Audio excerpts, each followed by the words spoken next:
Assalamualaikum, salam sejahtera untuk semuanya. Saya Lucky Bahtiar dari kanal YouTube Kontak Media.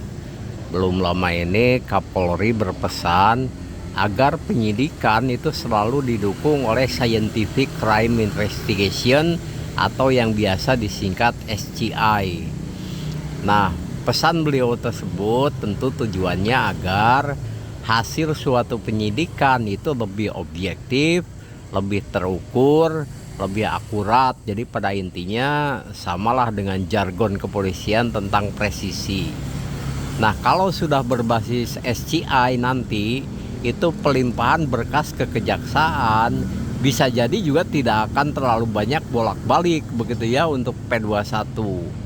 Jika nanti hasil P21 dari kejaksaan dilimpahkan juga untuk di persidangan, maka diharapkan karena dari awal penyidikannya sudah menggunakan SCI, maka di persidangan pun itu nanti hasilnya lebih transparan, lebih bisa diterima oleh masyarakat umum, tidak menimbulkan polemik. Jadi intinya hasil persidangannya itu memuaskan banyak pihak. Untuk lebih detailnya, mari kita bahas. Di persidangan beban penuntutan itu ada pada jaksa penuntut umum ya. Jadi jaksa penuntut umum itu harus benar-benar bisa meyakinkan majelis hakim bahwa tuntutannya itu memang akurat.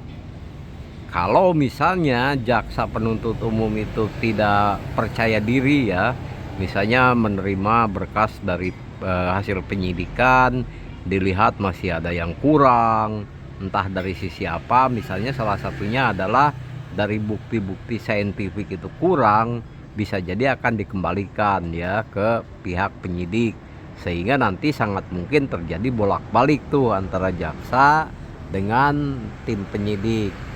Tetapi kalau misalnya berkasnya itu sudah meyakinkan, jaksa itu menjadi percaya diri, dibawa ke persidangan dengan bukti-bukti saintifik yang akurat begitu ya, yang tidak terbantahkan, maka besar kemungkinan si jaksa penuntut umum ini akan mampu meyakinkan majelis hakim, sehingga ketika ketuk palu ya sudah tidak ada lagi polemik, misalnya keberatan dari masyarakat dan lain sebagainya. Nah, sekarang saya ingin membahas sedikit persidangan. Jadi persidangan itu untuk kasus apapun begitu ya.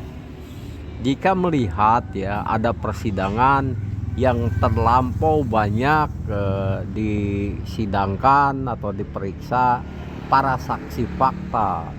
Nah, kemudian kalau persidangannya itu lama berlarut-larut, kemudian nanti ada adu klaim misalnya ya, si pengacara A mengatakan, wah persaksian dari saksi fakta tadi telah terbantahkan oleh saksi kami. Tetapi itu sering sekali terjadi ya, misalnya di media pemberitaan, maka sangat mungkin persidangan itu tidak menggunakan SCI secara dominan. Nah, mengapa persidangannya tidak menggunakan metode SCI secara dominan? Ya bisa jadi itu diawali oleh hasil penyidikan pun atau proses penyidikan itu tidak didukung oleh SCI secara menyeluruh atau secara komprehensif atau secara holistik demikian. Di masa lampau ya, ketika belum ditemukan peralatan berteknologi canggih, di mana peralatan tersebut bisa dijadikan sebagai barang bukti yang nanti bisa dikonversi menjadi alat bukti untuk di persidangan, maka persidangan itu memang mendatangkan banyak saksi fakta untuk disidangkan atau diperiksa satu demi satu. Nah, kemudian nanti si majelis hakim lah yang akan merangkai dari setiap persaksian tadi mana yang bersesuaian, mana yang hakim berkeyakinan bahwa saksi tersebut berbohong, saksi tersebut jujur dan lain sebagainya.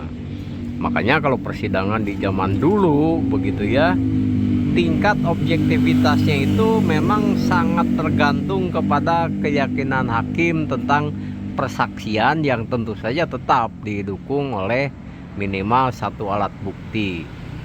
Tetapi bisa dibayangkan di zaman sekarang ya, sudah ada CCTV, hasil pembicaraan atau bagi pesan di Messenger atau di WhatsApp, itu bisa di track ya, bisa di capture dan lain sebagainya, bisa dijadikan barang bukti, nanti dikonversi menjadi alat bukti.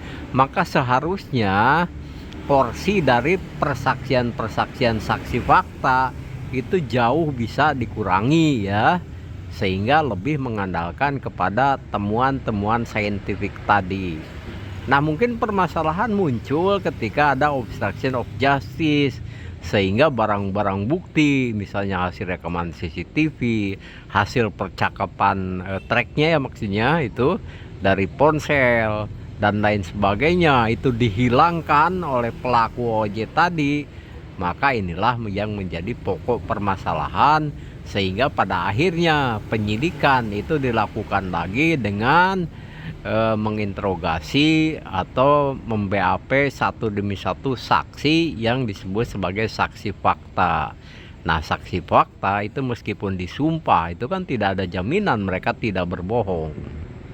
Tak ada gading yang tak retak, maka apapun hasil produk manusia ya, baik yang berteknologi biasa maupun yang berteknologi canggih, itu selalu saja ada kekurangannya, ketidaksempurnaannya, termasuk SCI ini. Jadi misalnya hasil rekaman CCTV itu kan sangat mungkin dimanipulasi atau diedit, tetapi nanti kan ada cara juga untuk memeriksa apakah sebuah rekaman CCTV itu sudah dieditkah, atau misalnya orisinilkah dan lain sebagainya, karena nanti ada ahlinya begitu yang bisa ikut memberikan persaksian sebagai saksi ahli di persidangan.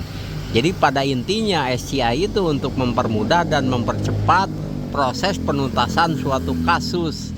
Ibarat kata kalau di zaman dulu dari Banten ke Jakarta itu dilakukan dengan berjalan kaki atau naik sepeda, atau misalnya naik kereta kuda atau naik kuda, maka zaman sekarang dengan adanya kendaraan bermotor itu bisa lebih mudah, lebih nyaman, lebih cepat begitu. Itulah perumpamaan persidangan di masa lalu yang tidak menggunakan SCI dengan persidangan di zaman sekarang yang menggunakan SCI.